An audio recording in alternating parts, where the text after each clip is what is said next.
Bonjour everyone, welcome to another diecast showcase. Today's episode will be exactly that, a showcase.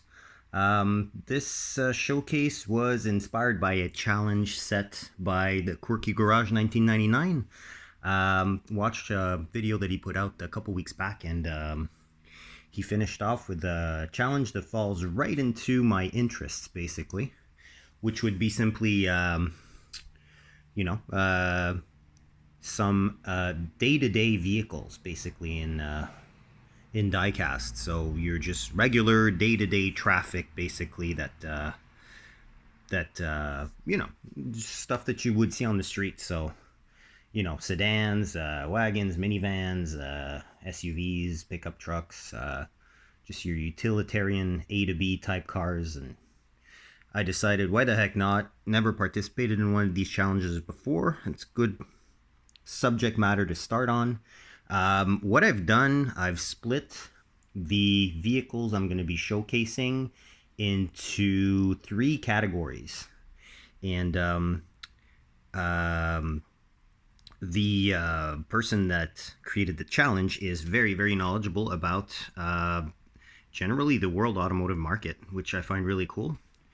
And I decided to go ahead with couple cars that are of American descent and that are very that are/were very popular sites throughout the last couple decades. Then we're going to be doing the same but with European cars, and I tried to be as diverse as possible, but you know, there's certain countries that just have more castings out there of cars that are day-to-day cars. And we'll finish off with my favorite subject matter, your day-to-day Japanese cars that would be regular sightings, you know, here and abroad, I guess. Here being North America or Canada in my case. So let's give it a whirl, since we've got a few vehicles to check out. So pull out a cold beverage and we'll go right ahead and check these out. So first car we're going to be checking out is, as mentioned, the American cars. You know, typically in the US and in central Canada as well, especially, you know, and in the less urban centers, at least in my province. Yeah, could sound like that actually. But type of vehicle that you'll see quite often, and that's, you know, been roaming the streets for decades in, you know, being very popular, is the pickup truck. So to have an example of that, this is a Matchbox Chevy Silverado. So it's the short box 4-door. So basically the popular truck configuration, regionally to me at least, that you would see the most of. It's a nice model with front and rear tampos. It's cool to see on the chrome grille. You can actually see that gold bow tie, tampos for the front lights, and rear is done as well. So I thought this was a worthy contestant to this whole, you know, generic day-to-day car casting, since definitely in my neck of the woods, very, very often you'll see these.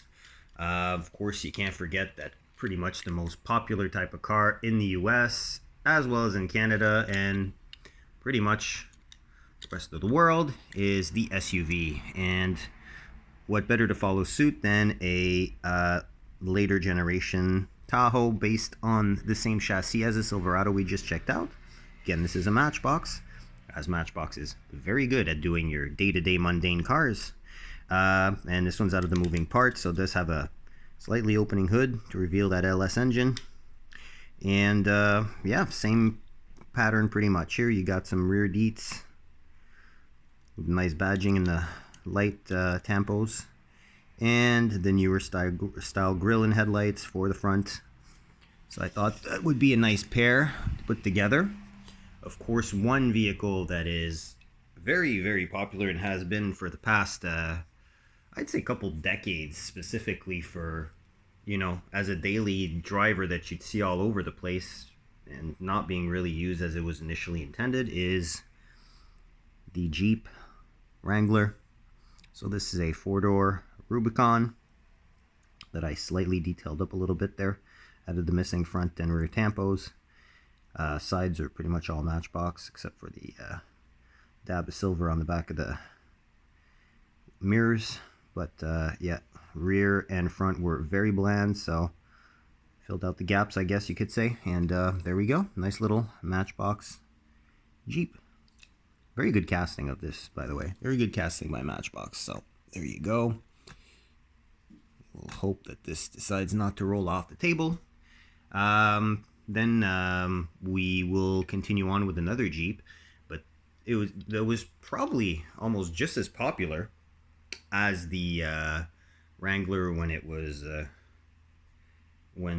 being produced. But these in the 90s were extremely popular and all over the place on the road.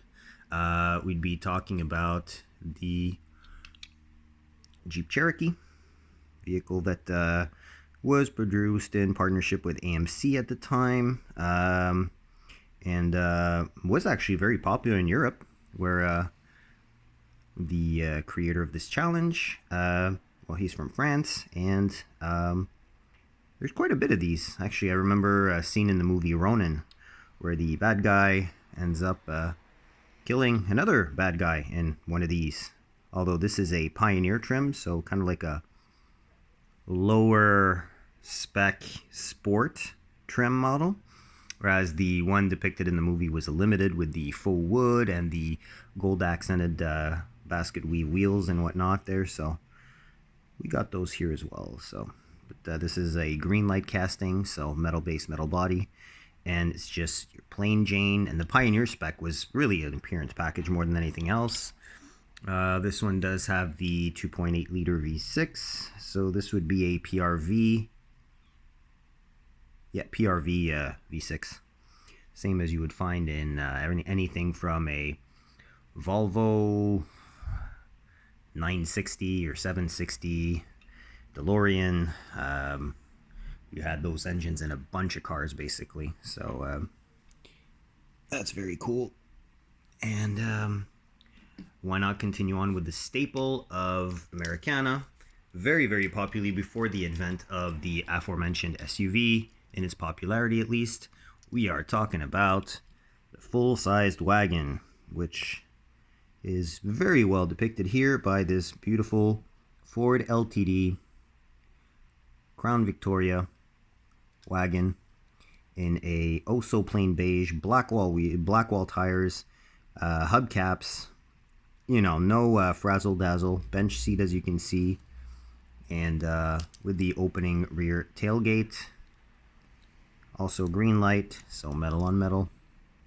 With the hitch, of course, the requisite hitch, because, you know, nothing screams utilitarian vehicle used on a for daily, you know, purposes as a car equipped with a hitch, or a truck for that matter. All right, how about we finish off with another staple of the American automotive scene in the 1990s. So after the complete market segment change caused by the Dodge Caravan, Plymouth Voyager, and Chrysler Town and Country when it came out in the early 80s, you know, everybody tried to one up the recipe style-wise, and you know, we got vehicles such as the Ford Aerostar that wanted to be a bit more futuristic, the Chevy Astro, which wanted to be a little bit more heavy-duty, and then we got the Chevy Lumina APV and the Pontiac Transport, as well as the Oldsmobile Silhouette. So the infamous Dustbuster, or, you know, space shuttle, whichever you want to call it. Either way, these were all over the place. I remember when I was in the fifth grade. One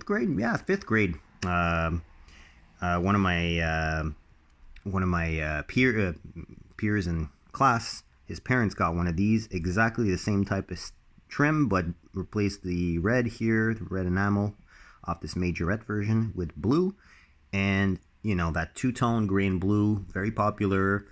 You know, obviously if you had the aluminum alloy wheels, well, yeah, you're definitely balling there. So this was a fully equipped one, and this is an SE just like the one that his parents bought, so that was always cool. This one has a big crack in the window, but I don't really care because this was a thrift store find. It's a majorette, it's complete, has suspension, has mostly all of its paint, and I mean, you know, it's from the 90s, so the car as well as the toy, so I'm not going to complain about that too much. All right, so it's a little lineup of American cars that you know, were just your day-to-day traffic. Let's jump into some European cars. First one we're going to check out is a Mark IV Volkswagen Jetta. These are still quite plentiful on the road today. 25 years after their introduction on the North American market in 1999. And this one basically is from Maisto, from the Fresh Metal line, so no interior, blacked out windows. But I really dig the wheels in this case, due to the fact that they do look like the Long Beach 17-inch optional wheels that you could get on the GTIs and GLIs. So that's pretty cool. Front tampos, no sunroof, no light tampos, but you do get the VW badge. No indication of the trim level or anything like that, but you know, it's just one of those castings that has not been made a whole lot. You know, everybody produces every generation of Golf.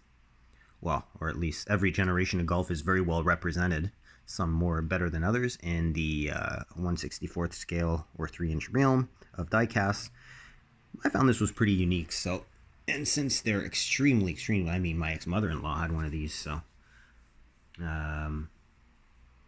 yeah.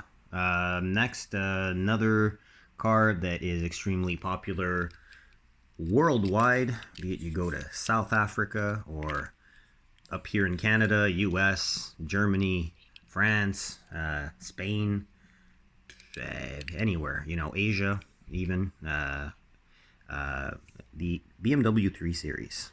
This specific one is a E46 by, is this Real Toy?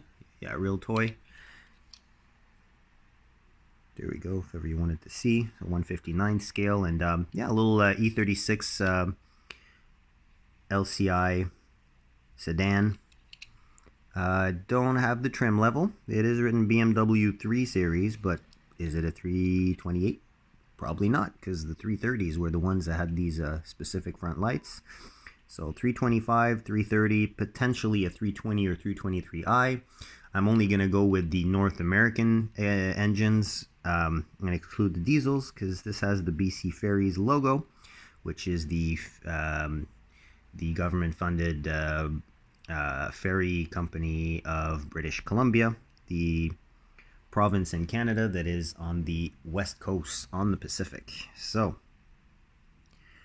yeah, pretty mundane. Nothing special. I think that was the whole point of this challenge. So, there you go. Counterpart to the BMW 3 Series. Obviously, Mercedes C-Class, another car that, especially this generation, that started in 02 for us in North America at least. Maybe 01. 2000? Let's say 2001. Yeah, this is, you know, doesn't get more classic than the silver C-Class Mercedes with the gray interior and another Real Toy. You'll notice the wheels are the same as the Beamer. You know, pretty good tamper work, pretty solid feel.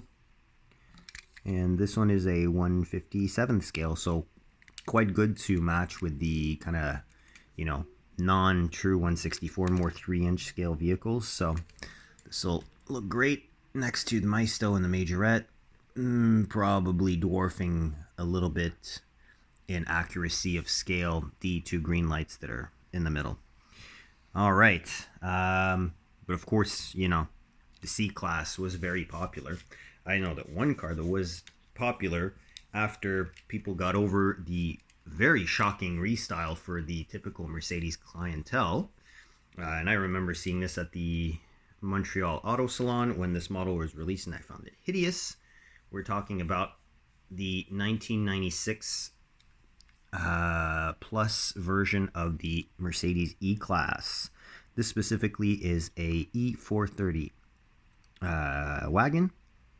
So with the 4.3 liter V8 that you would have found, namely in the C43, and was also offered as the base model, the base engine in the same model year S-Class, or shortly after, the one that started in 2001, 2002 there, that model S-Class basically.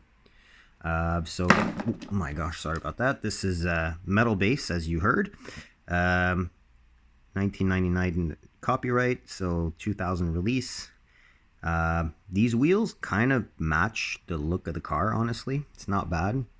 Tampo works pretty decent. Car's not in perfect condition, but, you know, it is 25 years next year that this has been released. So, and I'm definitely not the first keeper of this car. So, all in all, pretty good condition, nicely detailed.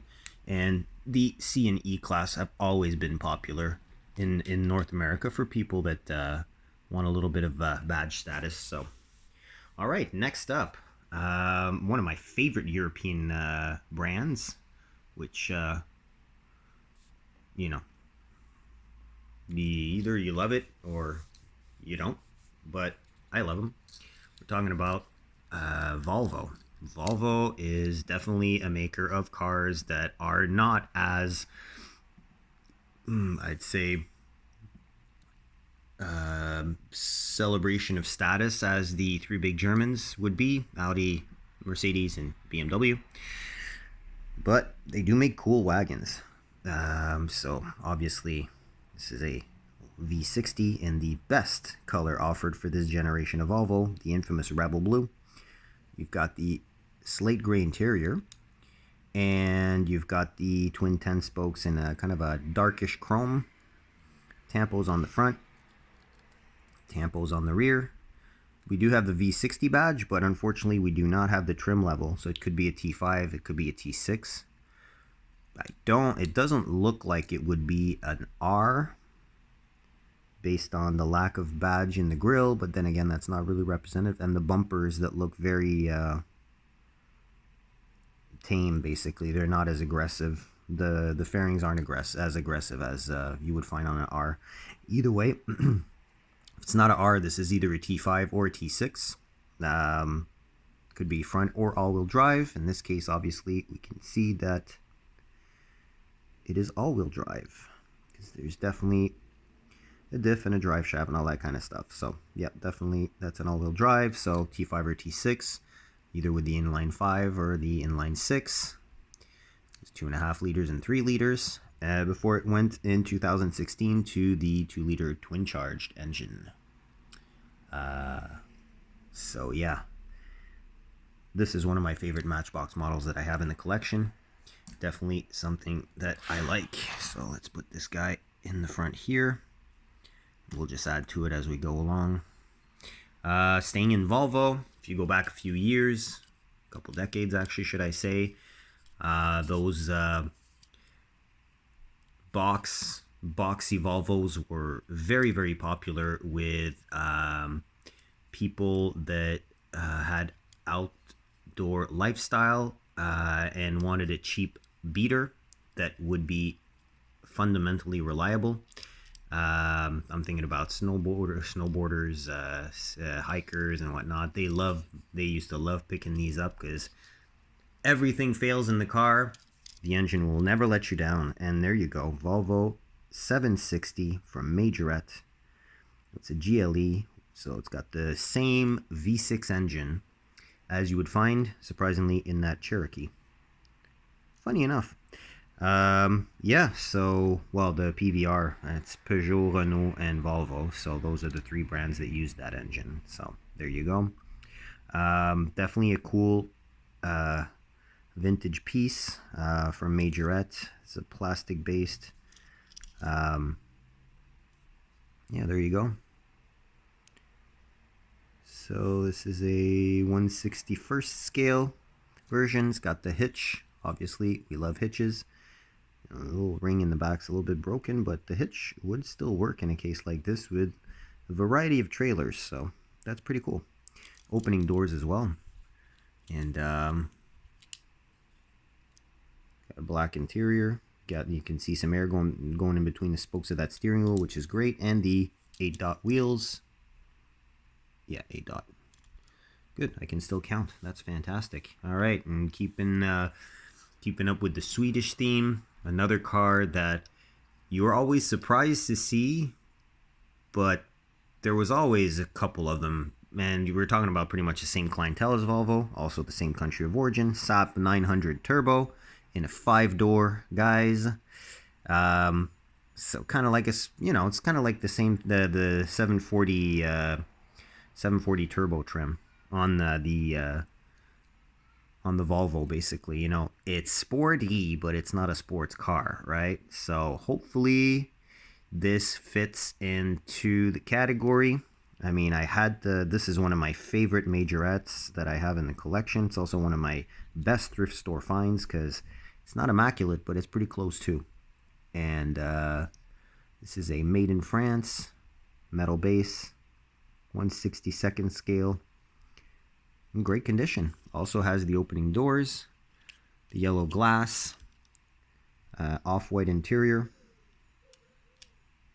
This, I believe, with the green is probably the two most popular colors. I know there are some others that are more rare.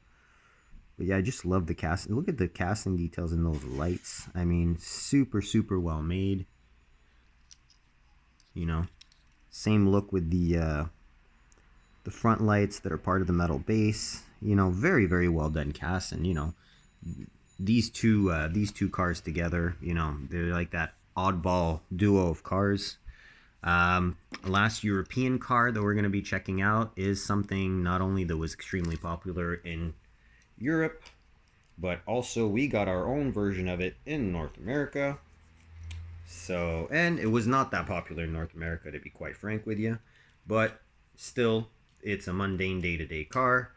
We're talking about the Ford Mondeo, which we got as the Ford Contour and Mercury Mystique in North America. It was pretty much developed to replace both the what is it called? Both the Tempo, Ford Tempo, and Mercury Topaz, and at the same time also the Ford Escort. The Escort did continue on to actually be discontinued in the very early 2000s, same as this car actually, so it kind of didn't work out for Ford. And it's a shame because I've always been a firm believer that, at least in my province of Quebec, peep the working sunroof, since we have a very European mentality if it comes to cars, we love our little hatchbacks, we love our actual cars as opposed to SUVs and trucks. They sold fairly well here, but as soon as you hit the prairies where, it's a little bit more, it's trucks. These are, my brother-in-law had the Mercury version of this with the 2.5 liter Duratec V6, and it was pretty okay. I love the SVT version, the second gen. And this is an early one. If we're talking about the model year, it's probably 95, 96. And we got the facelifted generation of this, basically. So I believe this would probably be 95, and the Contour and Mercury Mystique started in 1996 in North America. So, but either way, it's one of those cars that are. Oh, and this is a Super S, so has the steerable front wheels, patent pending. I guess must have been patented eventually. All right, and we are going to finish off with some JDM, or Japanese at least, branded goodness. So, first one we're going to be checking out. This is a staple of the automotive landscape in Quebec, specifically where I'm from. The infamous Toyota Echo hatchback / Yaris / Vitz, whichever you know, falls into the name of this vehicle where you are from. So tiny hatchback. This replaced in North America the Toyota Tercel. I forget the name of that model overseas, but yeah, it's a little majorette. It's got an opening hood to reveal the glorious, I mean, I'm not sure if it's a 1.5 or it's one of those 1.3 liters that the European market and the Japanese market got, but either way, if it's the 1.5, it breaks the incredible barrier of 100 horsepower to the crank. And yeah, it weighs nothing. Basic hatchback. This was offered as a sedan, as a coupe, as a 3-door, and as a 5-door in North America, where, well, at least in Canada, where it was sold as the Echo.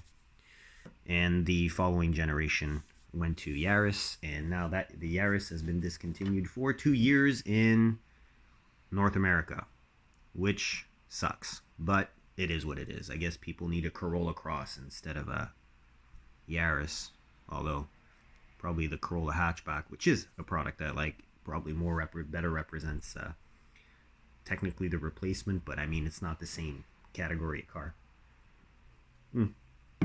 I digress. Either way, all right, you want to see some really boring stuff? I'll show you some real boring stuff. How about a great Toyota Camry that's all beat up?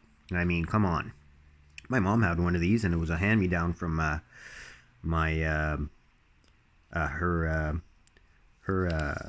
father-in-law. I guess my father-in-law's father and mother had this. So look how all beat up it is. It's dusty.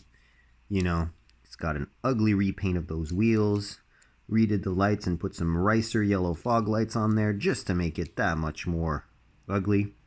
And you can see a single exit exhaust, which means either it's got a cheap Walker style muffler or it's a 4-cylinder. Normally right next to that Camry script, which we can barely see.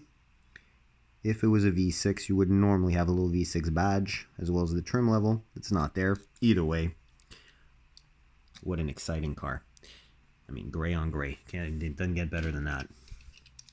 I've probably shown this next one in a variety of videos. Well, actually, I know I have at least three, maybe 4, but Toyota Corolla, another hugely exciting vehicle that everybody is completely enamored when they see rolling down the street.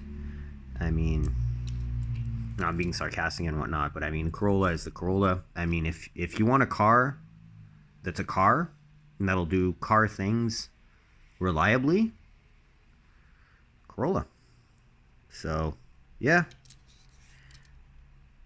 Dark red metallic, very nice color. This is a tie spec version of the A101 Corolla. Or is it the AE100? Maybe the AE100. Either way, it's a Corolla. You know, it's just red, so, you know, that's a sport model. All right, next up. What is the most boring and pedestrian car on the road that is not fully electric today? Well, of course, Toyota Prius. And here we have the rideshare version with the taxi thingy on the roof. Well, that makes sense because a lot of these are taxis, or at least were at this point. You know, they're getting high in miles or kilometers. I mean, once they're past 250,000 or miles or 350,000 kilometers, pretty sure if you haven't changed your battery pack yet, well, hold on to your nuts because that's going to happen. So, yep. Pretty, yeah, amazing. No, it's not. But hey, gotta have a Prius in a diecast car collection, right? I won't put it too visible so as to make sure you guys don't get annoyed by seeing a Prius there. All right. So these two are, by the way, Motor Max, and that Prius was a Matchbox. And we'll check out the actually, we've got 2 more Matchbox to check out before we finish this off. This is something that's extremely popular. It has always been popular, pretty much globally, the Toyota 4Runner. So, I mean, yeah, it's a 4Runner.